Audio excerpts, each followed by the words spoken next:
वाह, क्या आईपीओ है।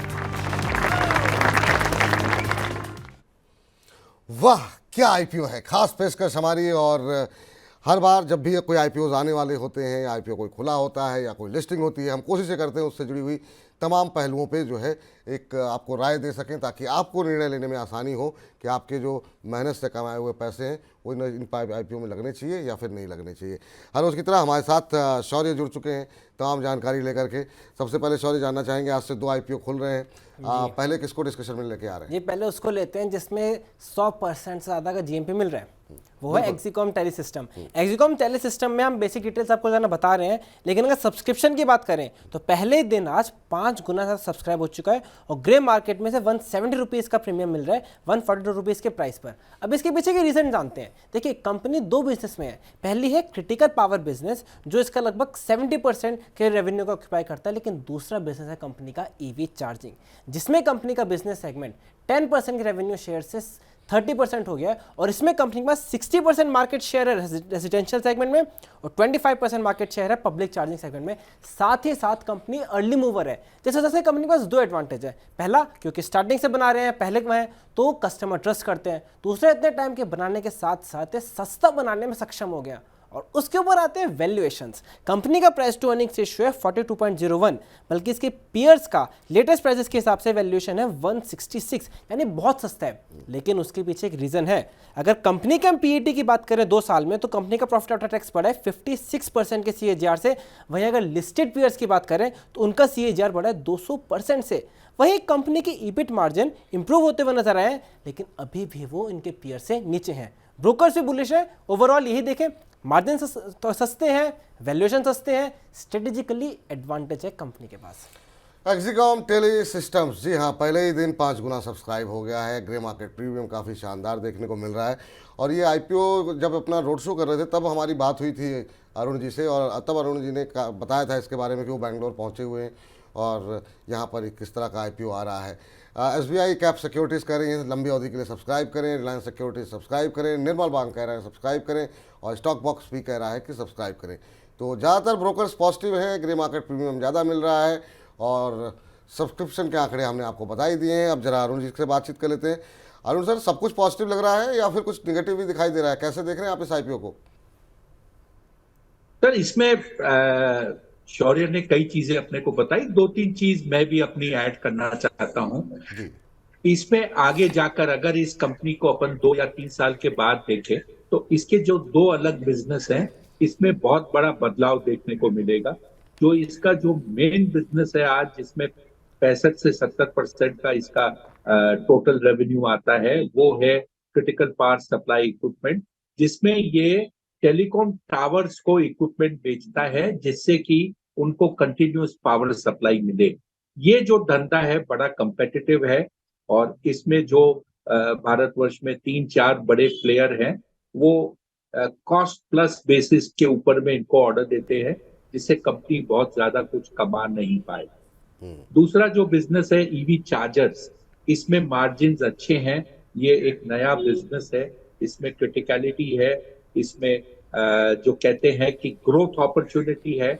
और लिथियम आयन बैटरी जो ईवी चार्जर्स से साथ संबंधित है, इसमें प्राइसेस में काफी बड़ी गिरावट देखने को मिली है, जिससे इस धंधे को एक बूस्ट मिला है। मेरे ख्याल से कंपनी में जिस हिसाब का रिस्पांस मिला है, जिस हिसाब का ग्रे मार्केट है, अप्लाई करना या नहीं करना वो तो अवश्य है, लेकिन इसमें मैं वापस कॉशन करूंगा निवेशक को कि डिसअपॉइंटमेंट फैक्टर बड़ा होगा। हो सकता है 30 आदमी में से एक या 35 आदमी में से एक को एक लॉट मिले रिटेल में, तो डिसअपॉइंटमेंट हो सकता है। ये सोचकर अप्लाई करें क्योंकि अलॉटमेंट बहुत ही पुअर रहेगा। अच्छा सर, जब भी अलॉटमेंट पुअर रहता है तो हम देखते हैं कि लोग फिर उसको चेस करते हैं। वो चाहे हमने इरिडा में देखा, टारटेक में देखा, या कोई भी आईपीओ में देखते हैं कि जब अच्छा रिस्पांस मिलता है और उसके बावजूद जो है नहीं मिलता है शेयर, तो क्या अप्लाई करना चाहिए? क्योंकि हम देखते हैं लिस्टिंग इस तरह मतलब काफ़ी ऊपर के भाव पे होती है, लोग उसके बाद खरीदते हैं तो भाव कहीं ना कहीं जो है वो अपनी वैल्यूएशन से काफ़ी ऊपर हो जाता है और उसके बाद ऊपर पर जाकर के लोग ट्रैप होते हैं। यहाँ पे क्या सेकेंडरी मार्केट में कोशिश करनी चाहिए लेने की? देखिए, उदाहरण के तौर पे इस इशू की प्राइस करीब 140 रुपए या 142 रुपए के आसपास है। अगर आप 160 का प्रीमियम लो तो ये ऑलरेडी 300 का भाव हो चुका है। मान लीजिए लिस्टिंग डे के ऊपर में ये 300 सवा 300 पे खुलता है और बढ़कर 350 पौने 400 हो जाता है, तो क्या निवेश करना चाहिए कि नहीं? रिस्क है, लेकिन आपको अच्छा खासा वॉल्यूम पहले दिन दिखता है। दूसरे दिन कोई भी शेयर हो, उसके वॉल्यूम में एक काफी बड़ी गिरावट हो जाती है। फर्स्ट डे फर्स्ट शो के बाद में वही दिलचस्पी शेयर में नहीं रहती। तो मेरे ख्याल से खतरे से खाली नहीं है ये खेल, लेकिन 15,000 रुपए की एप्लीकेशन करने में किसी के जेब से कुछ नहीं जाता। पैसे आपके अकाउंट में रहते हैं और तीसरे दिन जब इश्यू बंद होती है, उसके छठे दिन आपकी इशू की लिस्टिंग हो जाती है। पांचवें दिन आपको अलॉटमेंट सही लगा या नहीं लगा वो आपको खबर लग जाता है। तो अप्लाई कीजिए, ऊपर वाले का नाम लेकर अप्लाई कीजिए। अगर आप लकी हो तो शेयर मिल जाएंगे, नहीं तो there is always a second time. ठीक, चलिए इस बीच अगले आईपीओ के ऊपर जाएं उससे पहले मोटो जोशी जी कह रहे हैं कि आईपीओ पर मेरा सवाल है अरुण जी की राय पर। जना स्मॉल फाइनेंस बैंक लिया हुआ है, 200 शेयर है इनके पास 446 के भाव पर। राशि पेरिफेरल इन्होंने लिया हुआ है 326 के भाव पर। अभी इन्हें क्या करना चाहिए? और साथ ही साथ ये भी जानना चाह रहे हैं कि क्या आंध्रा सीमेंट के ओएफएस में क्या मुझे अप्लाई करना चाहिए या फिर नहीं। तो इन्होंने 3 सवाल पूछे हैं सर। दो इन्होंने शेयर लिए हुए हैं, जना स्मॉल के और राशि पेरिफेरल के, और आंध्रा के ओएफएस में अप्लाई करना चाहिए या नहीं। सर, ओएफएस में आप अप्लाई नहीं करते हो, ये स्क्रीन पे माल बेचा जाता है, आपको बिड डालनी पड़ती है। उसका मौजूदा स्तर देख लीजिए और उसमें फ्लोर प्राइस क्या दिया गया है वो देख लीजिए। मैंने आंध्र सीमेंट को ट्रैक नहीं किया। सीमेंट कंपनियों का प्रदर्शन अच्छा है। उसको देखते हुए अगर आपको मौजूदा प्राइस और ओएफएस प्राइस में अगर कुछ मार्जिन दिखता है तो अवश्य निवेश कीजिए।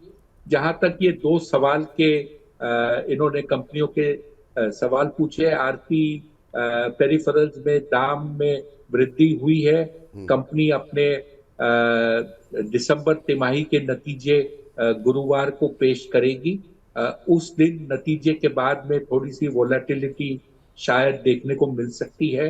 फिलहाल मौजूदा स्तर पे इनको पैसा बन रहा है। मुझे लगता है कि ये कंपनी का प्रदर्शन अच्छा रहेगा।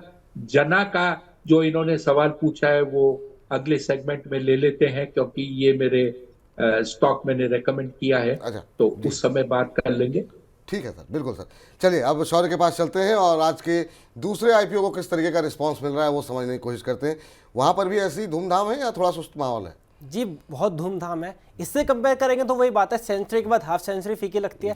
बिल्कुल सिमिलर सिचुएशन है। जो ग्रे मार्केट प्रीमियम की बात करें, कंपनी का नाम है प्लेटिनम इंडस्ट्रीज, वो उसमें आपको ग्रे मार्केट में 50% का प्रीमियम मिल रहा है और 4 गुना ज़्यादा कंपनी सब्सक्राइब हो चुके हैं। एग्जैक्टली कहें तो 4.26। कंपनी का बिजनेस बेसिक है, पीवीसी स्टेबलाइजर्स बनाते हैं, पीवीसी पाइप प्रोफाइल, लेकिन इसके फाइनेंशियल एक इंटरेस्टिंग स्टोरी बयान करते हैं। अगर वैल्यूएशन से स्टार्ट करें, कंपनी का प्राइस टू अर्निंग्स रेशियो है 18.15, जो इसके पीयर्स के मुकाबले सस्ता है, तो 25 है एवरेज। लेकिन कंपनी ने 2 साल में 180% से अपने आप को ग्रो करा है इसके प्रॉफिट्स को, बल्कि पीयर्स का ग्रोथ है 30%। वही बात, पर एक बात है, कुछ पाने के लिए कुछ खोना पड़ता है। तो उन्होंने खोया क्या है? शेयर होल्डर्स की पूंजी के ऊपर रिटर्न। आरओई जिसे बोलते हैं, पहले वो 138% था और अब वो 90% रह गया। उसके 2 कारण होते हैं, एक होता है प्रॉफिट मार्जिन, एक होता है आपका एसेट्स पे रिटर्न कितना है।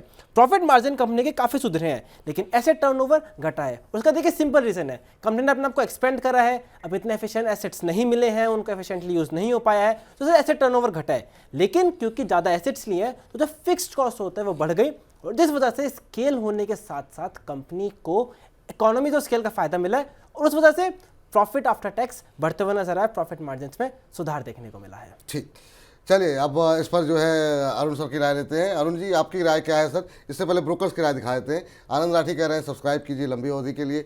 स्वास्थ्य का इन्वेस्टमार्ट का कहना है सब्सक्राइब करें। कैपिटल मार्केट कह रहा है कि कर सकते हैं सब्सक्राइब, कोई दबाव नहीं है। तो ये फिलहाल राय निकल करके आती हुई अरुण जी से पूछते हैं। अरुण सर, यहाँ पे वैल्यूएशन कैसी लग रही है सर आपको? सर देखिए, वैल्यूएशन ठीक है, धंधा अच्छा है, लेकिन कंपनी एक्सपैंड करना चाह रही है और इस एक्सपेंशन को वो करेगी इजिप्ट में।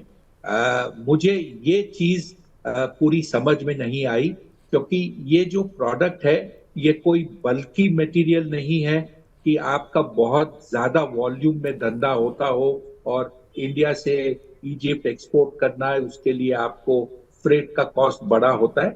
ये मास्टर बैचेस टाइप का प्रोडक्ट है, जहां पे आप मास्टर बैच बनाते हो, थोड़े से माल में उसको वो मल्टीप्लाई होकर आपका मास्टर बैच बन जाता है।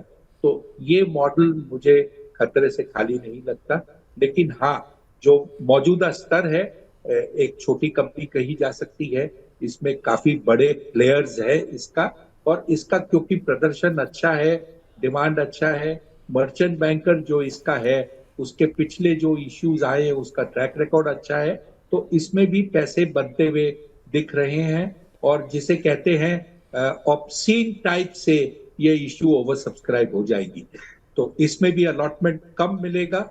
निवेश कीजिए और लॉटरी में जो मिले आपका नसीब। चलिए, तो इसमें भी आप निवेश कर सकते हैं। यहाँ पर आपको इन दोनों में अप्लाई करना चाहें तो दोनों में अप्लाई कर सकते हैं। अब जिसमें अगर आपकी किस्मत है तो उनमें से किसी ना किसी में मिल सकता है, और दोनों में ही यहाँ पर अच्छे लिस्टिंग गेन मिलने की उम्मीदें जो है वो जताई जा रही हैं। इस बीच हमारे एक दर्शक हैं, कह रहे हैं मेरा नाम नितेश बजाज है, मुझे मेडी असिस्ट का IPO शेयर अलॉट हुआ था, मेरा लॉन्ग टर्म का व्यू है, अभी एग्जिट होना चाहिए या फिर मुझे वेट करना चाहिए। मेडी असिस्ट IPO इनको अलॉट हुआ है सर, और इन्होंने अभी बेचा नहीं है अभी तक, तो अभी होल्ड करके चल रहे हैं, कह रहे लॉन्ग टर्म का व्यू है, तो क्या एक बार के लिए प्रॉफिट बुक करना चाहिए या वेट करना चाहिए? देखिए, अच्छा खासा प्रॉफिट हो रहा है, लेकिन अगर आप इसको 6 महीने और होल्ड कर सकते हैं तो होल्ड कीजिए, बेचिए मत।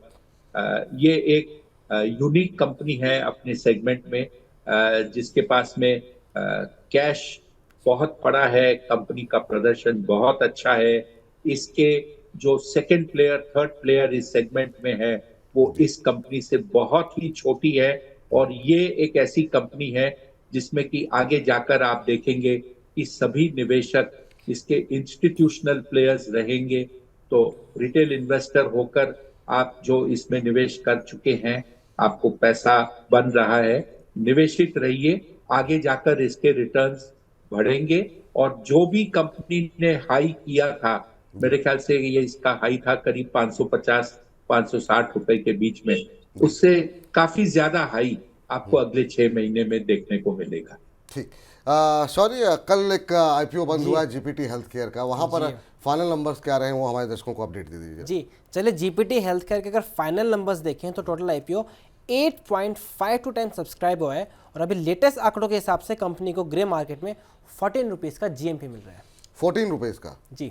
चलिए, तो यहाँ पर थोड़ा सा मतलब जो है जैसी उम्मीदें थी वैसा माहौल नहीं दिख रहा है, लेकिन हाँ, यहाँ पर अगर आपने अप्लाई कर दिया है तो ये आपके लिए हम जरूर बता दें कि यहाँ पर सब्सक्राइब करने की सलाह दी गई है लंबी अवधि के लिए आनंद राठी की तरफ से। अरिहंत कैपिटल सब्सक्राइब करने की सलाह दे रहे हैं, मेहता इक्विटीज़ और हैंसेक्स ने भी लंबी अवधि के लिए सब्सक्राइब करने की सलाह दी है। अरुण सर, कल ये IPO बंद हुआ है, जिन लोगों ने भी अप्लाई किया है माफ़ कीजिएगा, उनको क्या उम्मीदें रखनी चाहिए? लॉन्ग टर्म के लिए रखें, लिस्टिंग पर निकल जाएं, आपकी क्या सलाह रहेगी उनके लिए?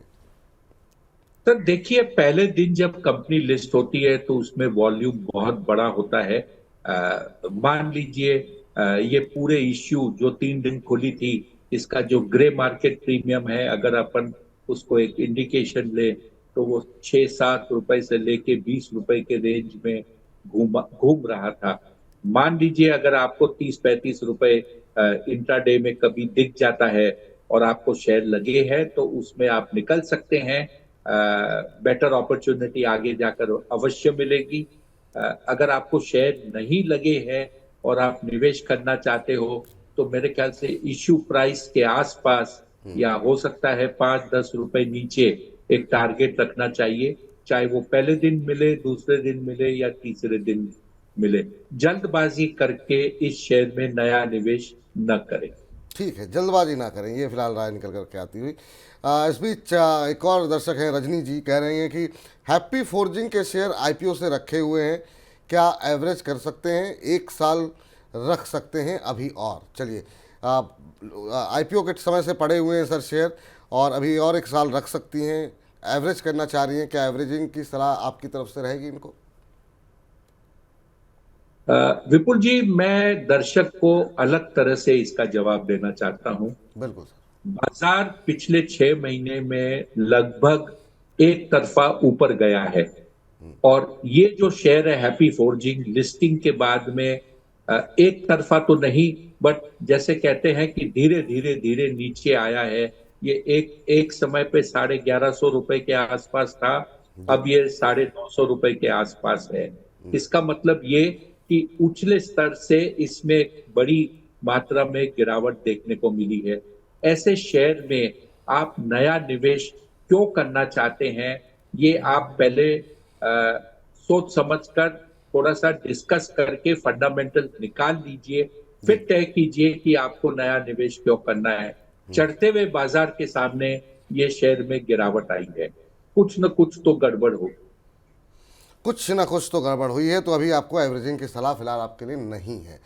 अभी हालांकि असमी आईपीओ बाकी हैं, एक आईपीओ 29 से खुल रहा है, उस पर भी चर्चा करनी बाकी है, लेकिन शौर्य समय इजाज़त नहीं दे रहा है। तो आज जो आईपीओ खुले हुए थे उन पे हमने चर्चा कर ली है, जो आईपीओ अब खुलने वाले हैं उन पे आगे चर्चा करेंगे। बहुत बहुत शुक्रिया, बहुत बहुत धन्यवाद आज की चर्चा में जुड़ने के लिए। तो फिलहाल वाह क्या आईपीओ है, हमें इतना ही।